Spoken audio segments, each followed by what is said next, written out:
ng kapuotan ng Panginoon, kundi ang buong lupain ay masusupok sa magitan ng apoy ng kanyang paninibugho, sapagkat wawakasan niya, oo, isang kakilakilabot na wakas nilang lahat na nagsisitahan sa lupain. Amen. Praise the Lord. God bless you mga kapatid. Ang mahal na Panginoon magpala sa kanyang banal na salita. Mga niibig sa ating po mga napakinggan ng mga talata, ito po yung maliwanag na dito mga inibig ko ay ibubukso ng Diyos ang kanyang galit sa sanlibutan ito. Lalo na sa mga tao na hindi naglilingkod sa ating pinakamamahal na Panginoon. Kaya nga dito mga inibig ko, sa ibang nabasa natin yung talata, mga inibig na kung saan ito hindi natin maranasan ito mga ito. Huwag tayo po maglingkod ng pong katapatan sa ating pinakamamahal na Panginoon. Kaya sabi ng Biblia, lahat ng klase ng mga tao, mga hari, mga presidente, mayayaman at mahirap, mga laya, mga inibig ko, ay magsisipagtago sa yungib, sa bato at mga bundok. At uutusan pa nila mga inibig ko. Uutusan nila ang mga tao, ang mga bundok at mga bato na mahulog sa kanila at upang makapagtago doon sa kordero, ating pinakamamahal na Panginoon. So dito makikita natin mga inibig ko, na sa pangapanahon na yan, ay makikita natin na ang magiging hirap ng tao, tatakas ang kamatayan, mga inibig ko. Kaya nga sabi dito, sino ang makakatayo sa galit ng Diyos? Sino makakatayo dyan? Yun lamang mga naglingkod ng buong katapatan sa ating pinakamamahal na Panginoon na tumalim at isinagawa ang bawat kalooban ng ating pinakamamahal na Panginoon Jesus. Everybody praise the Lord. Kaya dito sabi pa, dadalawin sila ng mahal na Panginoon Jesus sa pamagitan ng kulog, lindol at kidlat at malaking kaingay ng ipo-ipo at bagyo at ng liyab na namumugnaw na apoy. Ang bagyong ito mga inibig ko na kung saan na mangyayari ay hindi na ito na maranasan ng anak ng Diyos. Sapagkat dulot-dulo ng mundo, sabi dito, dulot-dulo ng mundo, sa sobrang lakas ng bagyo, mga inibig ko, ang mamatay ay dulot-dulo ng lupa, mga inibig. At ang tao ay hindi na po maililibing, magiging itong dumi na lamang. Ayan ang mangyayari, mga inibig ko.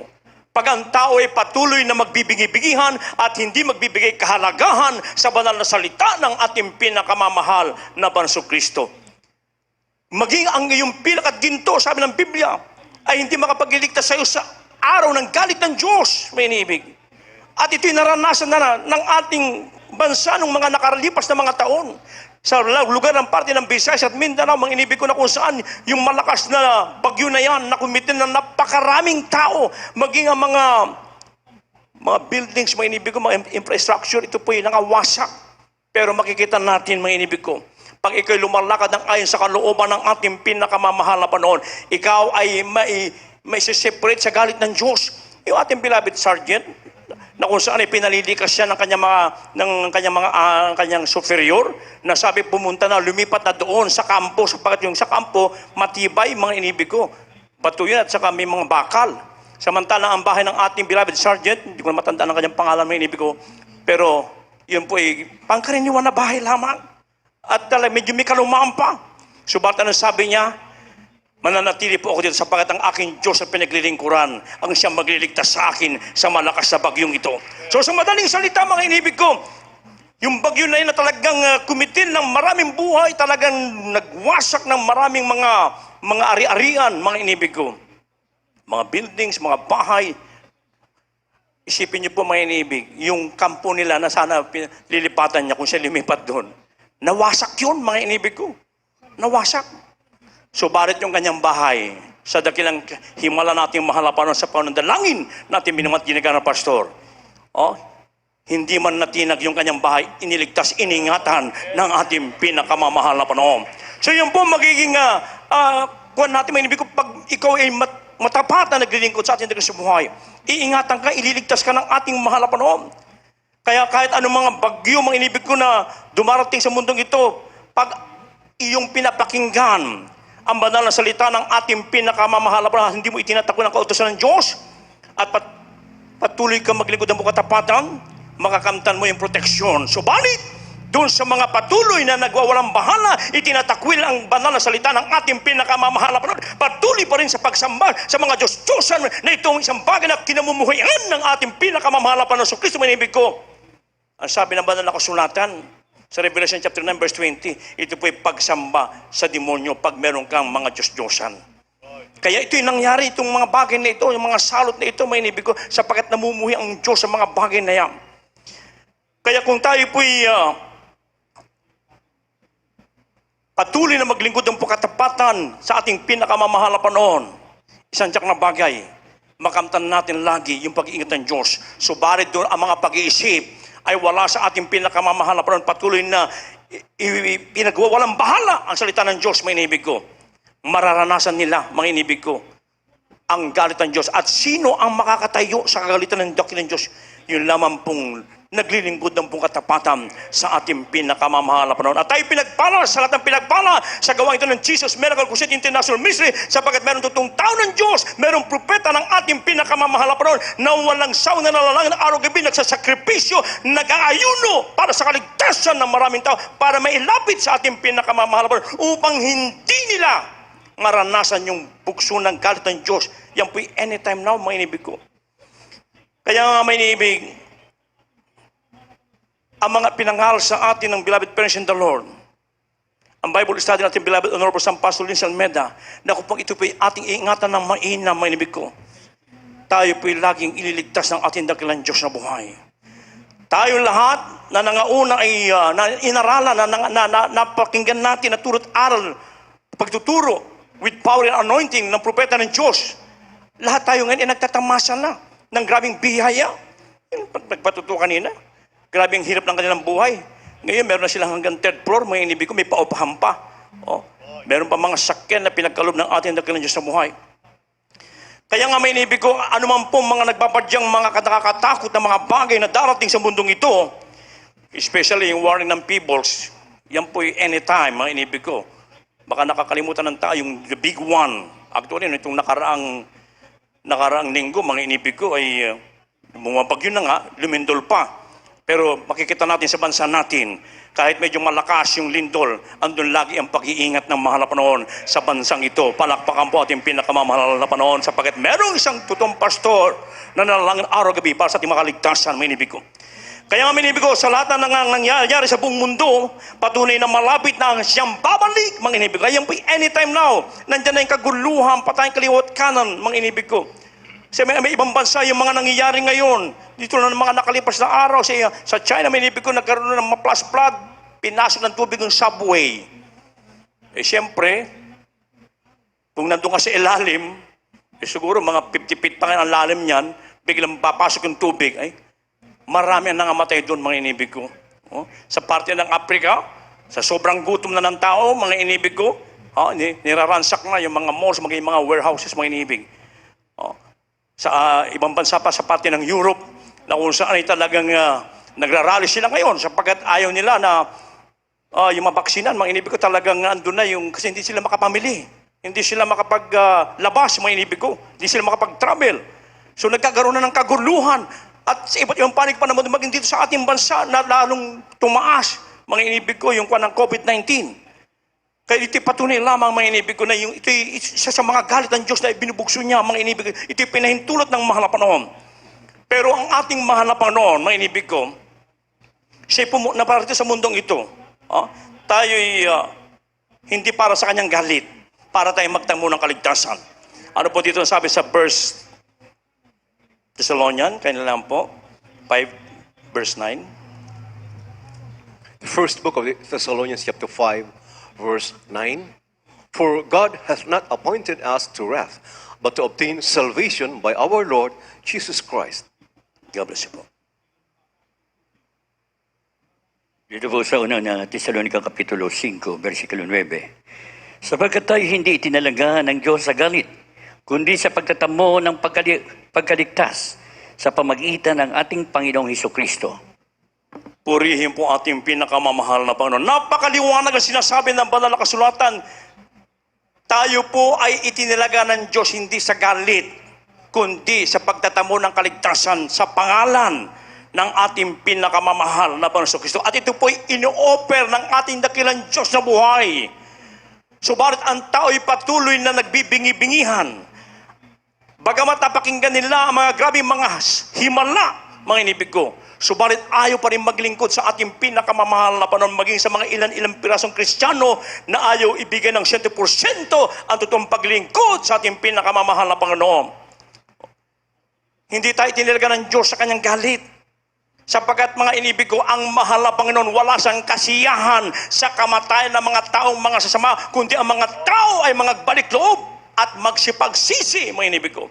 Yan ang gusto ng Diyos. Ayaw niya na mga tayo mapahamak. Ganun iniibig ng mahal na Panginoon ng mga tao, mga inibig ko. Subalit kung ang tao ay patuloy, natatalikod, ayaw maglingkod sa Diyos, may warning ang ating mahal na Panginoon. Ang sabi sa 2 Thessalonians chapter 1 verses 8 and 9, in flaming fire taking vengeance on them that know not God and that not obey the gospel of Jesus, our Lord Jesus Christ, who shall be punished with everlasting destruction from the presence of the Lord and from the glory of His power. So babalik ang ating mahal na Panginoon. Hindi na para ipahako sa krus. Andun na yung kanyang paghihiganti. Kanino? Doon sa mga tao na nagtakwil sa kanya, doon sa mga tao na hindi nagbigay kahalaga sa salita ng ating mahal na Panginoon, at maging sa mga ilang Kristiyano na ayaw ibigay ng 100% ang paglilingkod sa ating pinakamamahal na Panginoon, ay mararanasan nila yung grabing galit ng mahal na Panginoon. At yan po yung nararanasan na ng mundong ito ngayon, mga inibig ko. Pero yung unang nabasa natin kanina, at saka yung Jeremiah 25, 31, 30, up to 33, hindi na natin mararanasan yun, mga inibig ko. Sapagkat bago mangyari yun, mga inibig, kukuhanin na tayo ng ating pinakamamahal na Panginoon. Yung mga matatapat na naglilingkod sa ating pinakamamahal na Panginoon. Ngayon, ano po ang ipinagagawa ng ating dakilang Diyos sa buhay upang hindi mo maranasan sa iniibig ng mga baguhan, sa ating mga beloved webcast viewers, maging sa ilang Kristiyano, ilang pirasong Kristiyano na hindi pa binibigyan ng 100% kanilang paglilingkod sa mahal na Panginoon. Upang hindi mo maranasan ang galit ng Diyos. Ano po pinagagawa ng ating mahal na Panginoon? Ang sabi po rito sa Mark chapter 1 verse 15, Book of Jeremiah chapter 26 verse 13, magkasunod po ang basahin, kaya nilaman po. The Gospel of Saint Mark chapter 1 verse 15, and saying, the time is fulfilled, and the kingdom of God is at hand. Repent ye, and believe the gospel. The book of Jeremiah chapter 26 verse 13, therefore now amend your ways and your doings, and obey the voice of the Lord your God, and the Lord will repent him of the evil that he had pronounced against you. God bless you. Ang Ebanghelyo ayon kay Marcos, Kabanatang 1, Talatang 15. At sinasabi, naganap na ang panahon at malapit na ang kaharian ng Diyos. Kayo'y mangagsisi at magsisampalataya sa Ebanghelyo. Dito po sa aklat ni Propeta Jeremias, Kabanatang 26, Talatang 13. Kaya't ngayon, pabutihin ninyo ang inyong mga lakad at ang inyong mga gawa, at inyong talimahin ang tinig ng Panginoon ninyong Diyos, at pagsisihan ng Panginoon ang kasamaan na kanyang sinalita laban sa inyo. Amen. God bless you, mga kapatid. Everybody so praise the Lord. So ito ay pinagkagawa ng ating mabait na Diyos na buhay na dapat gawin ng tao upang hindi nila maranasan yung galit ng ating pinakamamahal na Panginoon. Magsisit magsisampalataya, mga inibig ko, pakinggan at tumalima sa salita ng ating dakilang Diyos na buhay.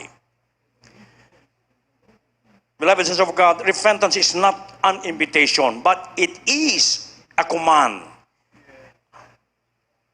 Mga inibig, ang pagsisisi po, ito po hindi po pag-iimbita, kundi ito po ay utos na dapat isagawa upang makaiwas sa galit ng Diyos na ibubugso niya sa mundong ito. Yan po ang dapat gawin ng tao, magsisi. Pag nagsisi ka, nagpakumbaba ka, mamapapatawad ang iyong kasalanan, at ang sabi ng Biblia, darating sa iyong kaginhawahan na nagmumula sa ating pinakamamahal na Panginoon. Ano yung kaginhawa na yan? Gagalingan yung karamdaman, magkaroon ka ng kapayapaan sa puso't isipan, mababago ang iyong buhay, maging ang iyong mga vices, ito'y aalisin sa iyo ng ating pinakamamahal na Panginoon. Magsisikalamat at sumampalataya sa ating nag-isang Diyos na buhay. At ang sabi pa dito, kung ating pagbubutihin at lalakad ng matuwid at isasagawa at pananatilihin ang kanyang tinig, ang kanyang kautusan, makakamtan po natin, mga inibig ko, ang blessing at hindi na itutuloy. Sabi dito, hindi na itutuloy ng Diyos yung kanyang inisip na gawang masama doon sa mga tao. Yan po mga inibig ko. Biblical example, mga inibig. Si Jonah, nung utusan ng ating mahal na Panginoon na pumunta sa Nineveh, mga inibig ko, upang bigyan ng warning sapagkat yung kasamaan ng tao doon ay napailang lang na doon sa kalangitan. Subalit, kasi alam ni Jonah na ang mahal na Panginoon ay puspos ng pag-ibig, banayad sa pagkagalit, mga inibig ko, andun ang laging habag. Imbis na pumunta ron, imbis na sumunod sa salita ng Diyos, tumakas. Pumunta sa Tarsis, mga inibig ko. Sumakay ng isang barko, mga inibig ko, at doon, nagpasapit ng Diyos ng isang malakas na unos. Halos sila'y mawasak ang barko na yung mga inibig. Subalit, mga inibig ko, yung puno ng kapitan, siya natutulog siya sa ilalim. Anong ginagawa mo dyan? Dumalangin ka sa Diyos mo. O nung malaman, mga inibig ko, na siya yung sanhi kung bakit nagkaroon ng malakas na unos, itinapon siya roon sa dagat. At doon ay nilamon siya ng isang malaking isda. After 3 days, doon itinapon siya roon sa Nineveh. Binukas doon siya, dinala sa Nineveh. At doon, mga inibig ko, sinunod niya ang utos ng mahal na Panginoon. At siya po ay nangaral doon, nagbigay ng warning. Sa loob ng 40 days, magsisim. Maging yung hari, mga inibig ko. Talaga nag-ayuno sila. Maging mga hayop, walang kumain, walang tubig, mga inibig ko. At doon, hindi na ginawa ng mahal na Panginoon yung kanyang gagawin na masama doon sa Nineveh. Palakpakan po ating pinakamamahal na Panginoon. At kung hindi gagawin na lahat ng tao sa mundong ito, mga inibig ko, hindi na ibubukso ng Diyos yung kanyang galit sa mundong ito, mga inibig, bagkos mararanasan natin yung grabing blessing, yung biyaya na nagmumula sa ating dakilang sa buhay. Kaya pag nagawa mo yan, mga inibig ko, ikay sasampalataya, magsisisi, magpakumbaba sa harapan ng mga Panginoon, tatalima at gaganapin ang lahat ng kanyang kautusan, mga inibig ko, may pangako pa ng ating dakilang sa buhay. Ang pangako niya hindi ka natatanggap ng galit ng Diyos. Ang makaranasan mo, pupuspusin ka ng grabing pag-asa ng kagalakan, pananampalataya at ang banal espiritu ng Diyos. Last verse, dito po tayo sa Romans chapter 15, verse 13. Kailan po, mga handa na po mga awit, manunugtog. In the book of Romans chapter 15, verse 13. Now the God of hope fill you with all joy and peace in believing, that you may abound in hope through the power of the Holy Ghost. God bless you po sa tagal. Dito po sa mga taga-Roma, Kapitulo 15, versikulo 13. Puspusin nga kayo ng Diyos ng pag-asa, ng buong kagalakan at kapayapaan sa pananampalataya, upang kayo managana sa pag-asa sa pamagitan ng kapangyarihan ng Espiritu Santo. Amen. Oh, hallelujah, palakpakan po ating pinakamamahal na Panginoon. Everybody, so praise the Lord! Pag ikay nagsisi, nagpakumbaba sa sampalataya sa ating nag-isang Diyos sa buhay, tatalimahin mo at susundin mo ang lahat ng kanyang kautusan, kanyang kahatulan, hindi na yung galit ng Diyos na ibubukso niya, kundi pupuspusin na tayo. Sabi dito, pupuspusin nga kayo ng Diyos ng pag-asa ng buong kagalakan at kapayapaan at pananampalataya upang kayo'y managana sa pag-asa sa pamamagitan ng kapangyarihan ng Espiritu Santo. Palakpakan po ating pinakamamahal na Panginoon. Plus, yung kanyang pangako na anytime now, yung buhay na walang gang sa piling ng ating pinakamamahal na Panginoon. Kaya nga sa unang nating nabasa mga talata, may inibig ko, sino ang makakatayo sa kagalitan ng Diyos?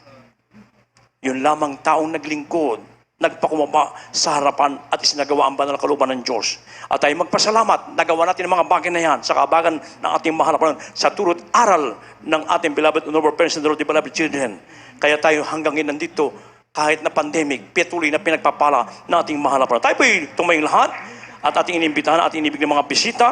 Ngayon po araw ng kaligtasan, ngayong araw ng pagtanggap pag sa ating beloved webcast viewers, tanggapin niyo po ating mahal na Panginoon habang ating inaawit ang papuring awitin ito. Gawin natin panalangin ang awiting ito. Amen. Praise the Lord.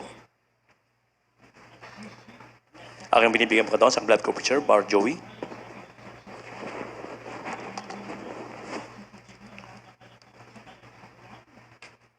Di na magtatagal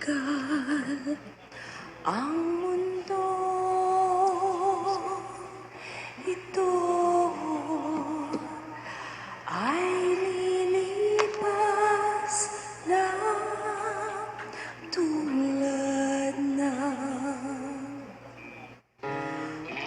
lubong ng araw sa kanluran.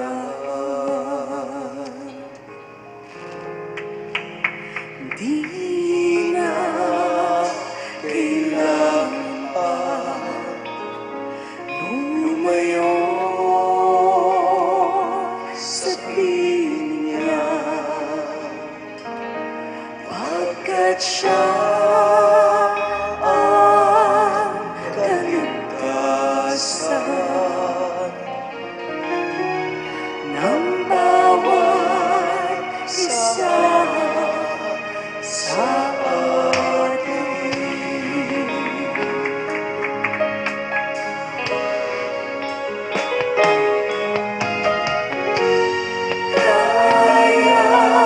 Yes, hallelujah.